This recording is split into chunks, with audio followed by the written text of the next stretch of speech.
So I thought I would record my attempt to install a sprinkler system. This is the spot where we're going to put the pump. 220 power there. You see my neighbor's an electrician. He's already done a little work there. Got to put a separate little breaker box for it. Picked up a 1.5 horse Stay Right pump. A lot of people I talked to said to stay away from the ones at the box stores or whatever. Rainbird sensor there, I'll show you more on that later. Pump relay, got some other stuff. I'll show you where the water source is going to be here shortly. Here's the well head, deep water well, 2-inch casing all the way down. Obviously had that professionally done. Comes out 1.5 inches, but I'm going to run 2-inch pipe all the way to the pump inlet. As you can see, the yard here is quite dry. There's all the pipe. So hopefully this will make a big difference. Backyard. Here is the trencher that I rented from Home Depot. I think it was about 80 bucks for 24 hours or something. So definitely already behind. Hopefully I can get it done today. Probably rented a little bit earlier than I needed to because the pump and everything is not installed yet. So that's sitting there doing nothing now. So hopefully I can get to it here shortly. Other items I got was a well filter. And over here, tons of various fittings that I'll list out at some point. More fittings.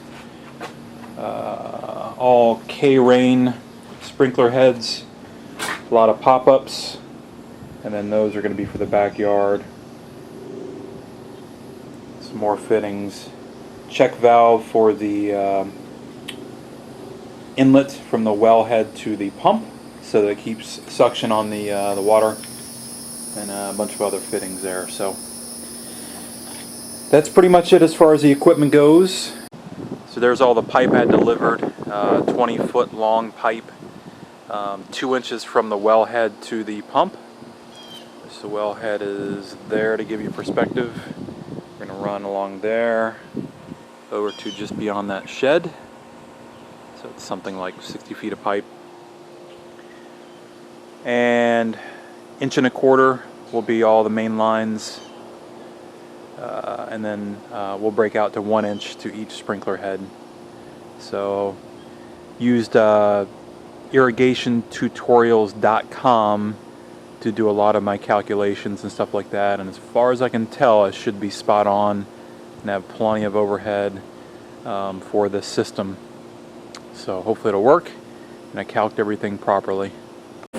So one thing so far that's been a little setback is I want to do a little concrete pad like my AC unit. I thought that there was kind of some ready-made pads, but I just so far have not been able to find one. So I'm just going to box out a little and pour some concrete there once I get the electrical done. So not really a setback, but just one thing I didn't really quite anticipate. Just another view here. The pump's going to be here, and the wellhead's over there beyond that sago palm. So the first lesson learned is I trench. Everything's going smoothly so far until I expect this angle to be 45, and you can see that it's not. So the trench wall to the left is what I trenched, and to the right is what I had to hand dig because that's not a 45. So when I get to this way, then I can straighten it all out and should be fine. So here we are, the morning of day 2. Basically my neighbor did all of the work here on the electrical, thank God. Probably would have spent about 2 days on this myself, but did a good job. We still got some work to go there, but that part is looking pretty good so far. Got the put a breaker box out back, 220 going into that. Also have a 110 in there, and then in the middle is a pump relay, and then the controller is up top. It says Rainbird on it, and then there'll be a conduit going down to the pump. This will be mounted in that concrete pad there, which is still got to break out the forms or whatever. It's just, I had to pour that last night. Concrete pad is something I didn't anticipate. I thought they had ready-made pads, and they probably do. I just couldn't find them. So bought a couple bags of concrete and just poured them in real quick, and I had to break out those boards. Those will be taken away, and of course those stones will be taken away. So pump will be mounted there, electronics are there, and then piping and stuff will come in through this way. Here's the trench, morning of day 2. Spent much of my time yesterday digging out this part here, unfortunately. So should be able to get to work on that.